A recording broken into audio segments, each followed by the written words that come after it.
So it does look like the bulk of Germany is going to the Third International. At least this is where all the industry is. Or a lot of the industry. But Brandenburg is going to Russia. So is Saxony, and there's a lot of industry in those two. Silesia, loads of resources. There's a reason that Frederick the Great was fighting so hard over Silesia. It's very resource rich. Okay, so Denmark, well, Holstein and Oldenburg went to the Union of Britain, probably because of the shipyards. That's all going to come in France. Or at least what they can afford.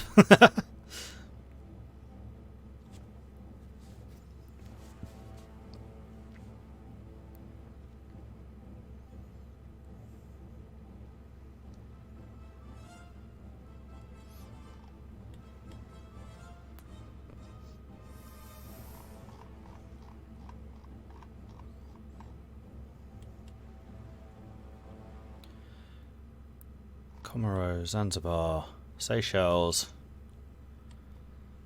Reunion, going for all the islands out here. Oh, who gets Ceylon? That's a good question. Probably Russia. I don't know if anyone actually occupied Ceylon. CNTFAI took Suez. Yeah, that makes sense.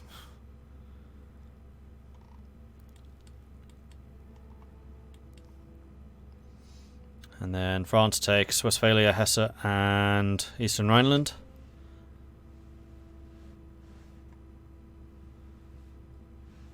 Okay, that should be the Third International side done.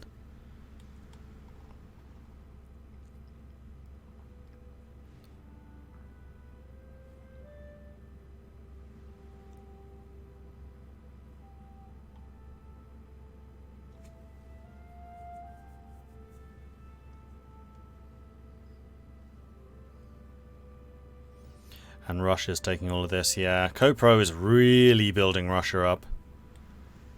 They did say that that was their strategy. Help China reform itself and then basically feed Russia. The Russian bear must eat. And I must drink.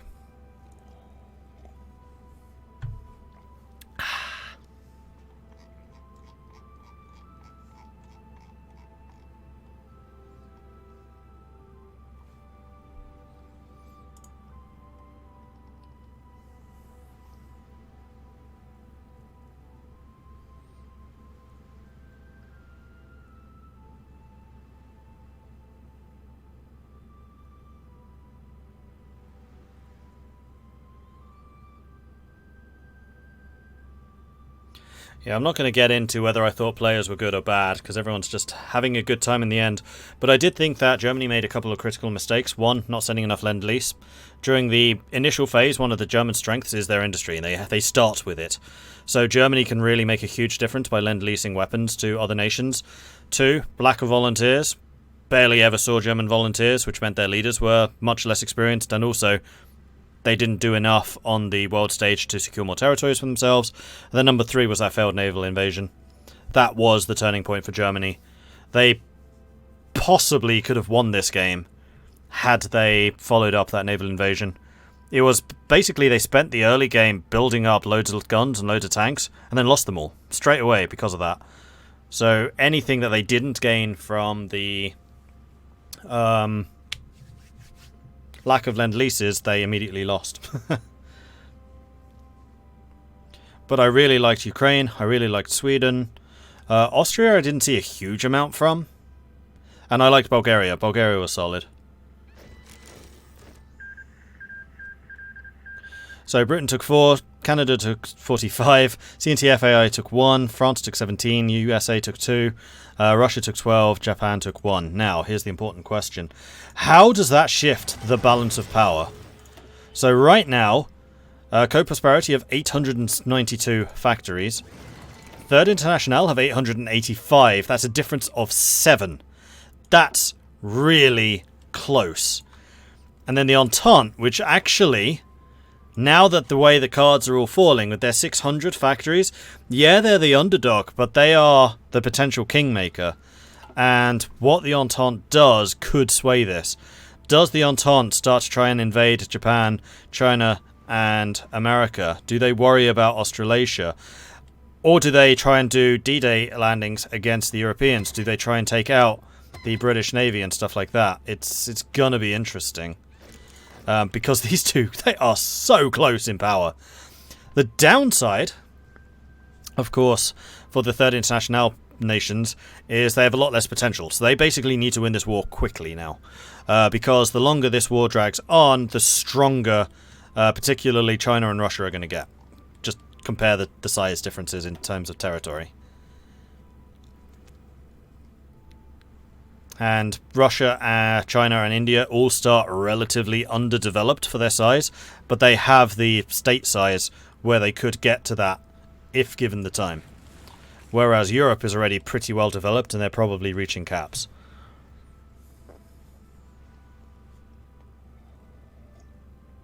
And CoPro have done a really good job working together. Well, to be fair, so have UOB. Like when Britain was in danger of falling, CNTA and France's reactions were impeccable in responding to that. Italy has actually been kind of an unsung hero, securing effectively the entirety of the Mediterranean. Italy's naval game has been on point. They've done things which no other player has. You know, using destroyers to sink submarines. The thing that they're supposed to do. And it's because of Italy's efforts that the Mediterranean is theirs. It's also the Italian paratroopers, which were critical in several instances. Securing Dalmatia, Italian powers. Securing Crete, Italian powers. I really like how Italy's been playing. Like, France has been playing like very straight to the point, down the road, I'm going to build tanks, I'm going to storm you. Britain's done the, I'm going to build loads of planes and you're going to struggle because of this. Before I forget. And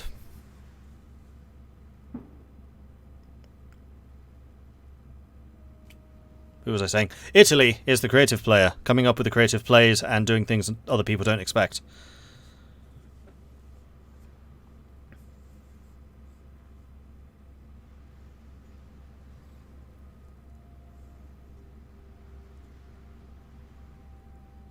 So what's the time now? 10:30. So moderators, 11:30 BST. I think we should do the stream favourite poll. So remind me at 11:30 if I miss the time, and I'll get that set up. Or I'll ask one of you guys to set it up. Probably do it as a stream poll, though. Without bribery, this time.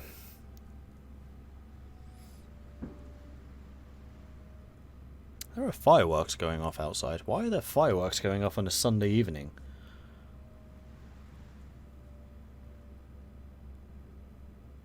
Weird.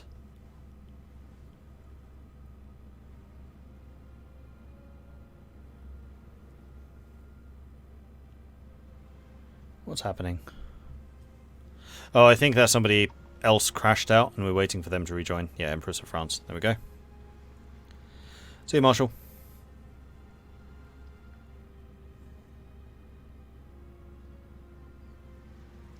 That was the US player earlier. Sorry that you had to witness my bad. US wasn't supposed to play the US. Was forced 5 minutes before the game, even though I'd never played as the US. Yeah, I feel like you had a bad start, and it took you a long time to recover from that, but once you were back into the game, I think you were doing fine. Your cut-off of the PSA forces in Michigan, for example, was a masterstroke. You just struggled at the beginning, and I get that. Like, you had a lot going on as the US, and you needed to kind of work out on the fly what was happening. And if you're doing that without practice, alright, kudos to you. That Berlin YOLO was hilarious. Yeah, as the Italians, that was good. Who do I think's more powerful overall? China with all the territory or Russia with all of its territory? Probably China, because it just has more manpower. Like, industrially, I would say that those two are pretty close. Although, actually, I don't know how that balances in Kaiserreich, but in vanilla, we did find out that Russia just has more industry.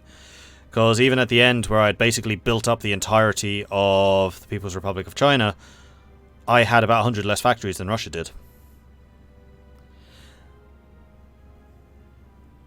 Fireworks rejoice the imperialist powers of the Reichspakt are defeated. Celebrating the International victory. Well, I guess we are technically in the Union of Britain, so... Oh, Anthrath is back in. So yeah, we did have a couple of crashes.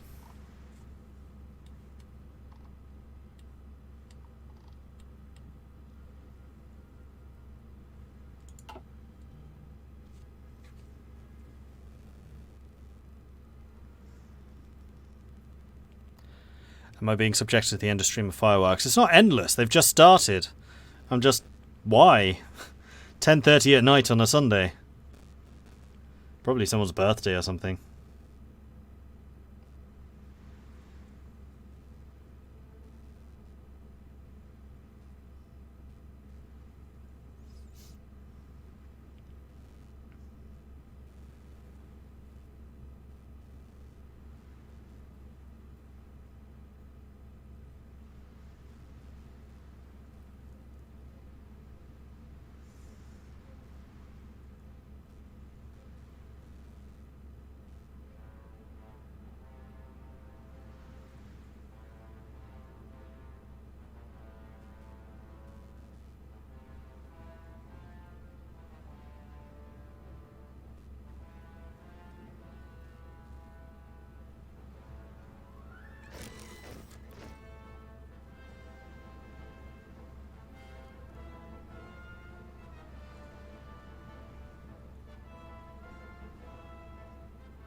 Alright, we're back in. Let's see what's going on. So the first things first is see where everyone's armies are.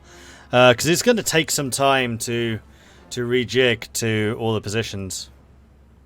Oh, so France got Bavaria even though they didn't actually occupy. Well, actually, neither side occupied it. So I guess that this was just bought by extra points.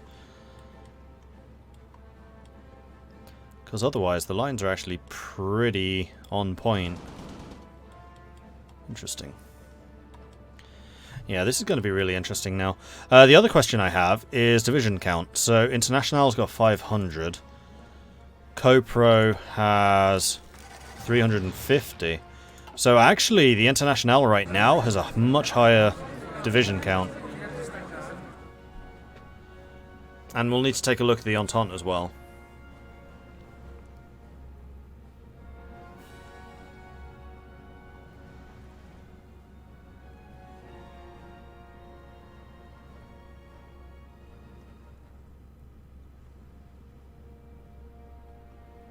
Russia has more build slots than China.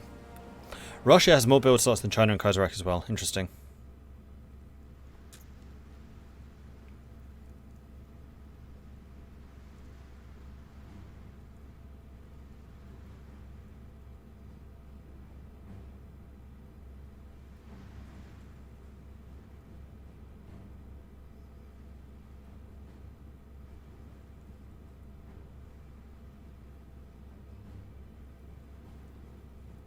I still need to confirm who the current USA player is, because my player list is out of date. So what are these icons about? Oh, they're requests. Interesting.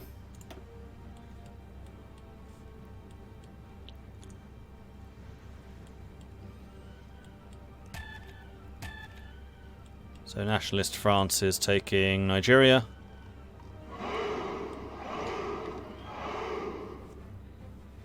Tassorodri, thank you very much for the follow. Welcome to the channel. There was something I was going to check, and I've already forgotten what it was. Oh yeah, Naval.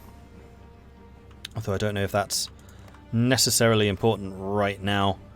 That's only going to really be a factor at this point if the Entente gets involved. Is the Entente in either of these wars? Yeah, they're fighting CoPro. But not International. So all of the naval action's going to be over on this side. So actually, yeah, naval strength is a thing. Oh, I remember. I was going to check who the new US player was. How can I see that? I was kind of hoping it would be on this screen, but it's not. Oh, I know. Player map mode. Chasm. The new USA player? The new substitute, Mordred? Yes, Chasm I just saw. Yeah, he was last year. You met him, I think, yeah? Yes, I remember. I just wasn't sure who it was because I hadn't looked. Sorry, I didn't catch that. I was just saying I didn't know who it was just because I hadn't looked. Bring him in? No, it's fine. I just wanted to update my player list, so I was properly crediting players at the moment.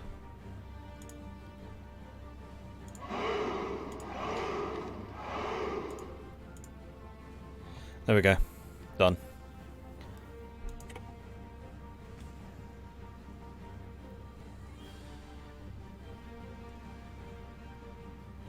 So that was the one too, who is one of the admins on this game.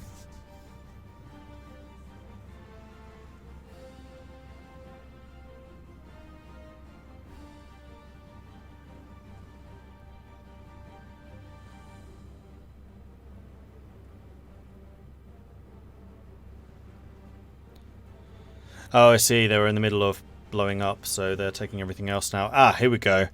This is Germany East Asia going to the Co-Pro.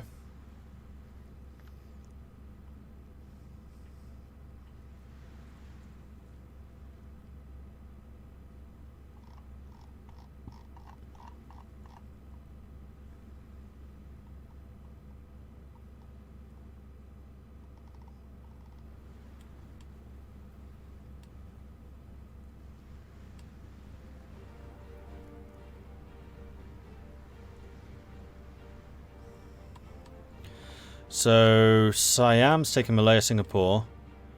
Indochina's taking North Borneo and Sabah. And then China's taking Tsingtao territories, basically. And Andaman Islands. Really? Not Japan? Interesting. Ooh, what's going on here? We've got some Canadians attacking into Papua, which is currently occupied by someone. That's not Australasian. China, that's who it's occupied by. Okay, so Indo-Chinese Union took those territories. Siam basically just finished off Malaya. Gotcha. I was going to look at navies. So they have reorganized. They don't have admirals. They're not really doing anything. So they are vulnerable to naval invasions right now. They can't reach very far out, but they should at least be guarding their coast. Japan, meanwhile,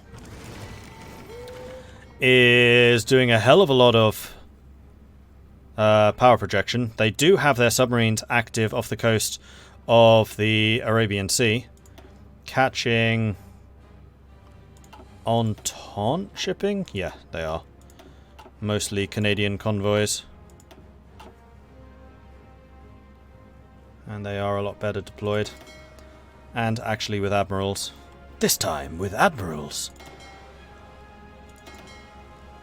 And they have more recon task forces now. These task forces are huge. You don't need your recon to be this big. And then they have their strike fleet, which is still protecting Bay of Bengal and Malacca. Not much has been shifted over to the Pacific yet. Possibly starting to do a bit around Australasia. I mean, we can see that they're already starting to move a little bit to try and isolate Australasia, which is a good move. And then Third International is not at war with the Entente, and I don't think their navy is going to have much of an impact against Kopo. But then actually, no, it could, because if they do a lot of damage to Co-Prosperity's fleet, then that's going to be fleets the Entente doesn't need to deal with in their war against the Co-Prosperity, which would give the Co-Prosperity, the Entente, a lot more leeway in attacking stuff. Not to mention blockades and the like, although they're almost certainly like internally autonomous in terms of resource. This is Japan again.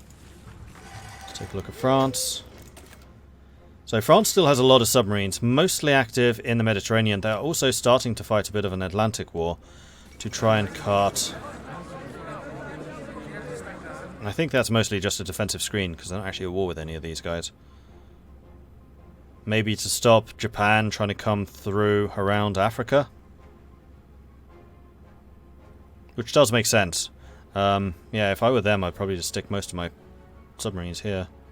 Just to stop Japan thinking about attacking me. Jutland. So Denmark finally fell. And the Union of Britain's taking the territory. Oh, the all-red flag is Muscat. Okay. Which is Oman.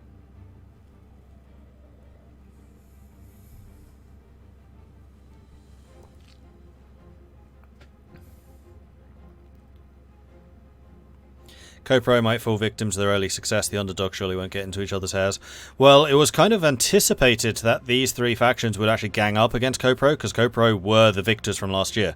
Like, they have proven pedigree at being good at this. So they are definitely the most dangerous faction going into the game. So if the International and Entente work together to go after Co-Pro, that would not surprise me at all, and I think it is the right move.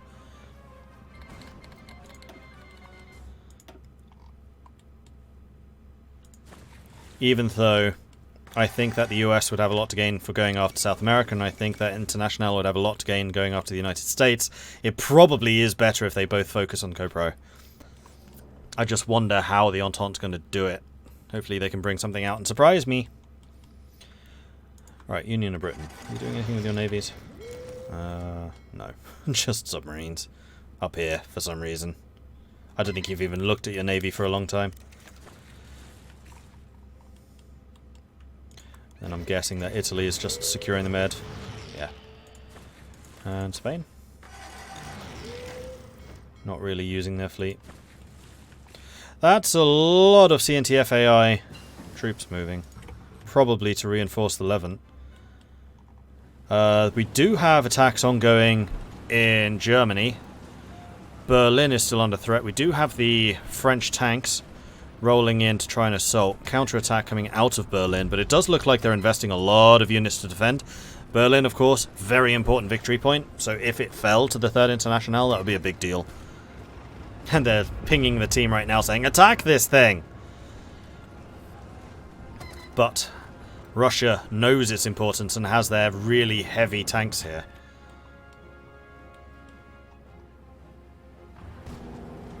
Meanwhile, Third International is attacking through the south, so it does look like all of the offensive action right now is happening from the Third International, as I kind of assumed it would.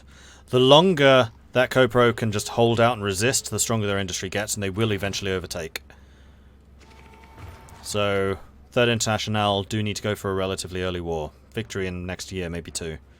After that, it would be too slow. Also, we only have an hour and a half left. Scores. Let's take a look at the scores, because that, I'm guessing, have been updated.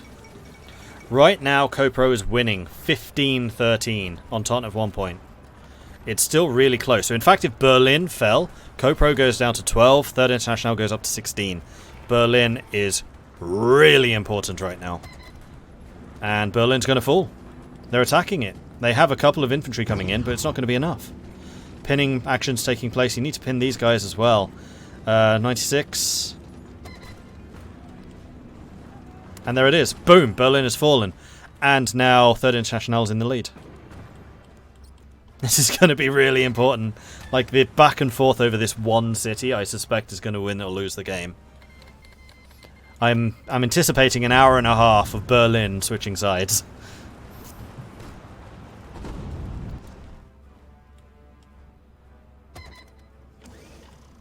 Oh, this would be really interesting if Third International actually ends up winning this. Because right now they could. They're preparing attacks along the coast there. So right now it seems like the French tanks are proving to be superior to the Russians. But if we just click over to Russia right now, we can see how many tanks they have. And it's 13. 13 heavy tank divisions, all with pretty good supply. Whereas the French, if we click over to the French, we can see that they have 6. So the armor advantage is to Russia. But right now it does look like the French armor is performing better, but that's because the Russian armor is purely on the defensive. Is that because they're planning attacks? No.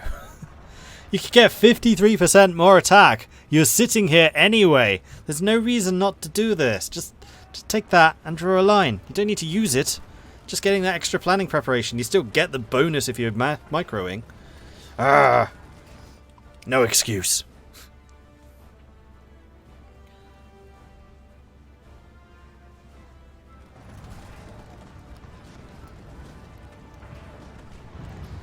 So what France should be now trying to do is secure these territories, preferably push the Russians across the river.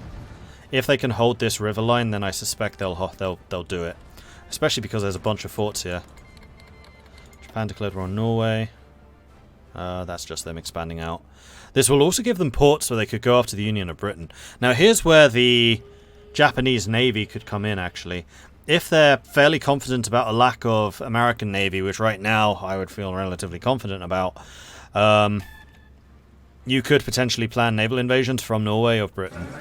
And going from the north is going to be easier than trying to come across the south, just because of the way the geography is. Like getting this choke point just south of Lothian, basically cutting below Glasgow, getting Rosyth, getting the port in Lanark. You can hold Scotland and then do damage from there. You don't even need to keep attacking out, because the Third International will need to bring in so many troops to defend Britain. That's going to be units that you can not be that you wouldn't be facing elsewhere.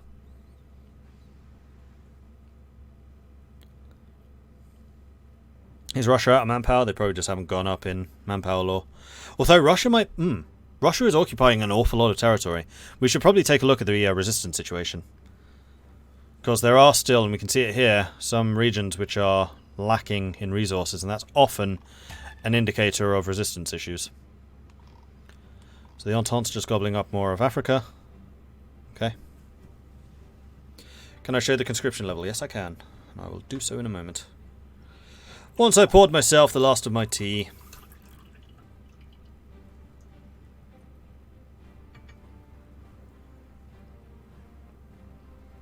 But I can't really see them having manpower issues. Russia hasn't been suicidally attacking stuff like the USA was during the Civil War. The only place where they've really lost ground would have been in Persia.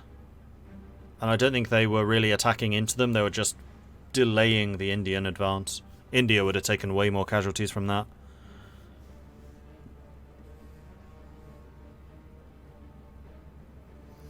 Thing I never see, even good multiplayer players are using battle plans. I always assume they don't like the units suddenly moving around the line to change to whatever. Well, they're using them. We just saw it. The red lines are drawn. They just don't have any attack orders given. And the attack order is only active if you click the little tick. You can set up the attack orders and still benefit from the planning preparation, which is what I'm talking about.